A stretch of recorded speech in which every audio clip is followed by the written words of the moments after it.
It was a hell of a 2024 NFL draft for the Chicago Bears, but now the focus shifts to undrafted free agents. Welcome into Bears Now by Chat Sports. I'm Harrison Graham. We're going to break down every signing from undrafted free agency. Then there's some tryout invites we got to get into as well, so we'll do that in just a moment. But first of all, a round of applause. Thank you guys so much. We crossed 92,000 subscribers last night. That was our goal by the NFL Draft. You helped us get there. We appreciate it. If you haven't already, join the family here at Bears Now. We're trying to get to 100K. If you want free Bears content, this is the channel for you. And, hey, we'll be back tomorrow for Bears Now Live.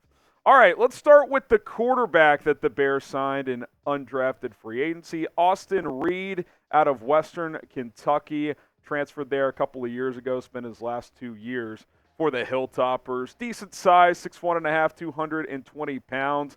Tom Downey, our draft analyst, had him as our 14th ranked quarterback. So there was a chance he could sneak into round 7, but I thought he'd go undrafted. And I think a big reason for that is his age. He is 24 years old, so he's an older guy with some limited physical talent, but put up some big numbers the last 2 years, 63%, about 4,000 yards on average each year. 71 touchdowns there as well. Rushed for 12 touchdowns. You watch him. Saw some highlights on him last night. He can move around decent enough. He's not a complete statue back there, so you like that. And, hey, I think you should always be bringing in quarterbacks into your team, right? Like, you never know what you could find. Tyson Bagent, great example of that last year. He was the 4th quarterback on the depth chart after they brought him in as an undrafted free agent. Comes in, beats out 2 veteran quarterbacks, Nathan Peterman and P.J. Walker, earns the backup job behind Justin Fields. And who knows, could Austin Reed do that this year? I mean, I think it's going to be tough for him to beat out Tyson Bagent, but he could beat out Brett Rippon, who's been mostly a practice squad guy in his career. More and more teams are carrying 3 quarterbacks on their 53-man roster, so it wouldn't completely shock me. If I had to guess, this is probably more of a practice squad guy, but we'll have to wait and see.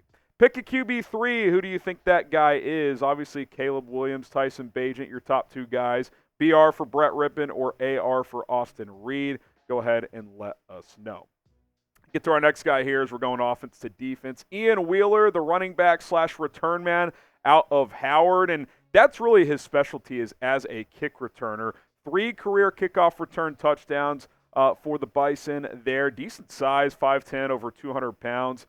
As well. Wasn't in our draft database, and I think that's because he mostly is a return specialist. But with the new kickoff return rules, guys like this might have a chance because there's going to be more kickoffs, so we'll have to wait and see where he fits in. Odieu, Hiliare, the wide receiver out of Bowling Green. Decent numbers the last couple of years, 10 touchdowns combined in 2022 and 2023, right around 1,000 yards total as well. So he was kind of a wide receiver 2, wide receiver 3 in that offense, 5'11", 182 pounds. Kind of reminds me of Simba Webster. Saw a few clips of him, a little undersized, but he's a little twitchy, so probably more in that practice squad realm again as well, but always bringing in receivers as undrafted free agents. Brendan Bates, I think this is an interesting one. 5-year college player, tight end out of Kentucky. The Bears don't really have a clear-cut 3rd tight end right now. You think about what they have. Obviously, they're big 2 in Cole Kmet and Gerald Everett, but they don't have that clear-cut number 3. So I think there's opportunities here for tight ends that come into the building to push for a roster spot or at least a practice squad spot. Pretty good size, 6'4.5", 246 pounds. Like I said, he's played a lot, 24 years old, from Cincinnati, so not too far from Chicago. We'll see what he can show in rookie minicamp and beyond.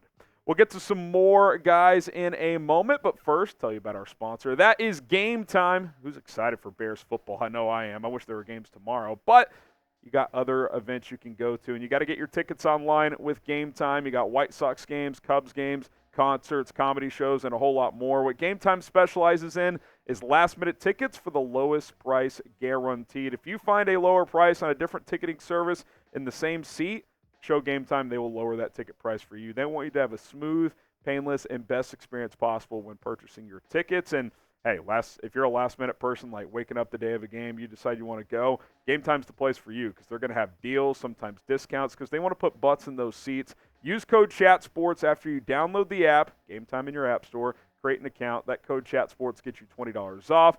Get started today. Last-minute tickets, lowest price guaranteed with Game Time. All right, we got another one here. Theo Benedet. This is an intriguing one here. Offensive tackle out of British Columbia. Played college football in Canada and was dominant at that level. Now, it's obviously a completely different level, stylistic game, but 6'7", just under 300. If he could get to 310, I think this is a intriguing developmental guy. Definitely a practice squad realm. He's not going to push for a roster spot, I don't think, but fascinating. You're seeing more and more Canadian players get a shot in the NFL, and maybe, just maybe, this is the next one. So Theo Benedet, the offensive tackle out of British Columbia. Here's the one a lot of you guys know, Keith Randolph Jr., the defensive tackle out of Illinois. We actually mocked him to the Bears in a couple of our mock drafts in like the 6th and 7th round. We would pick up late picks or before the Bears traded those picks. You look at our draft rankings for him, kind of a fringe draft pick, 236 overall. There was, 257 picks, so we had a 7th round grade on him. Played a lot of football, 5-year player, 3-year starter at Illinois the past 3 seasons. And by the way, I had to flash his college photo here. One of the greatest headshots of all time. Just straight up mean mugging here. You do not want to mess with this dude in the interior. He's talented, man. 10 sacks over the last 3 years, 23 tackles for loss. He's pretty disruptive. I would not be shocked if he pushed for a roster spot. The last 2 years, the Bears have had at least one UDFA make the roster. If one's going to make it this year, it's this guy, because they don't have a clear-cut defensive tackle 4 right now, and if they don't sign one in free agency, he's going to have an opportunity to push for the 53.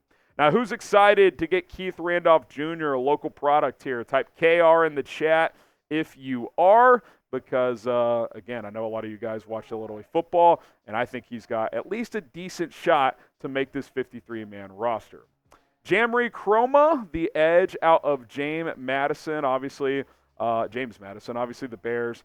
Still looking to add pass rushers. You bring him in here.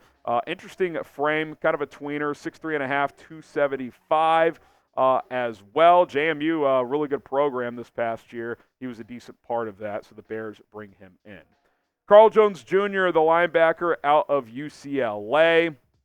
Add him to the mix here. Obviously, linebacker pretty low on the totem pole on what the Bears needed coming into this NFL draft, as they're already 4 or 5 deep. So going to be tough for him to crack a roster spot. Little undersized as well.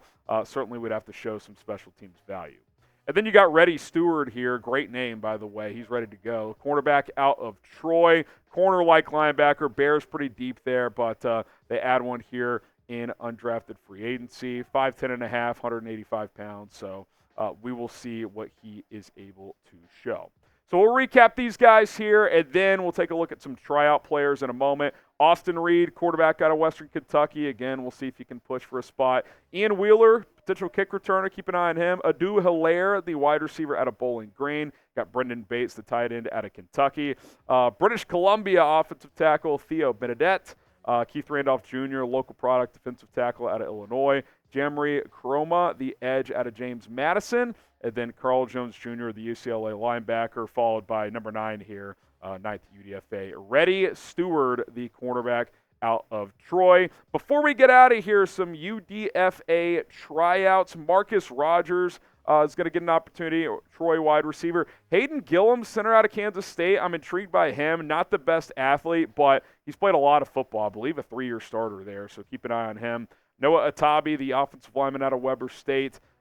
David Setkowski out of Stone Hill. You got John McCartan, Setkowski, an offensive lineman too, by the way. McCartan, defensive end out of Oregon State. And then Travian Blaylock, the safety out of Wisconsin. So 9 signings, 6 tryouts. We'll see what these guys can show. Name a UDFA that you would like to see make the Bears roster. If I had one, I would go with Keith Randolph Jr. Let us know who that guy is for you. All right, we're going to get out of here. Happy Sunday. Thanks to everybody who tuned in to our NFL draft coverage. If you haven't checked out our Bears draft grades video, be sure to do that. I'm Harrison Graham signing off. We'll see you guys next time.